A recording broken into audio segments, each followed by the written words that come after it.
पाकिस्तान से घुसकर आतंकवादी ने भारत की पहलगाम में भारतवासियों को गोली मारकर हत्या की।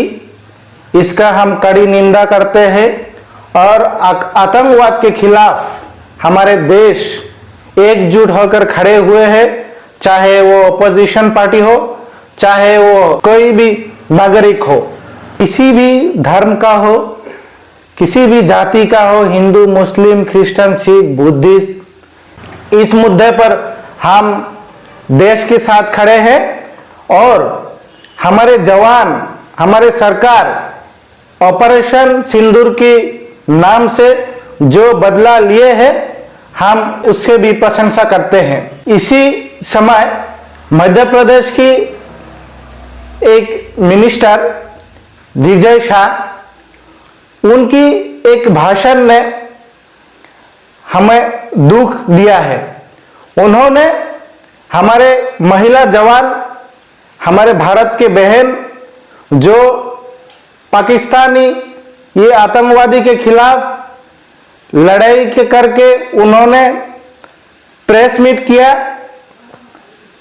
उनके खिलाफ ये विजय शाह ने जो बयान दिया है कि ये आतंकवादी का बहन है, इसको हम कड़ी भाषा से निंदा करते हैं और उनको अरेस्ट करने का हम मांग करते हैं।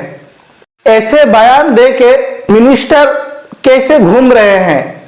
सरकार कोई स्टेप नहीं ले रहे हैं, कोई एक्शन नहीं ले रहे हैं।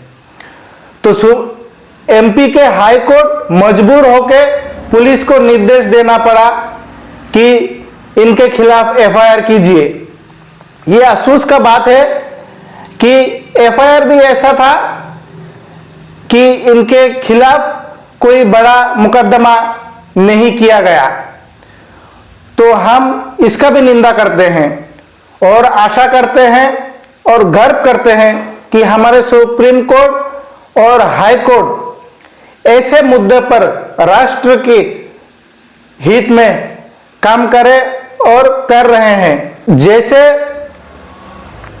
इनको अरेस्ट अगर नहीं करते हैं तो ऐसे राष्ट्रद्रोह के मामले में भारत में, असम में जितने भी अरेस्ट किए हुए हैं उनको भी रिहा देना पड़ेगा। तो ये चीज हम बता रहे हैं कि ये मिनिस्टर विजय शाह को अरेस्ट करना चाहिए, इनको मिनिस्ट्री से बहिष्कार करना चाहिए और राष्ट्रवादी का एक एग्जाम्पल खड़ा करना चाहिए। हम असम के नौगांव से असम मियां परिषद मांग कर रहे हैं कि इस मुद्दे में अगर माफी मांगने से किसी को रिहा मिल जाता है तो जितने लोग इस मुद्दे पे अभी तक जेल में हैं उन लोगों को भी रिहा देना पड़ेगा। तो इस विषय में सरकार को और सुप्रीम कोर्ट और हाई कोर्ट को सोचने के लिए मैं मांग करता हूं।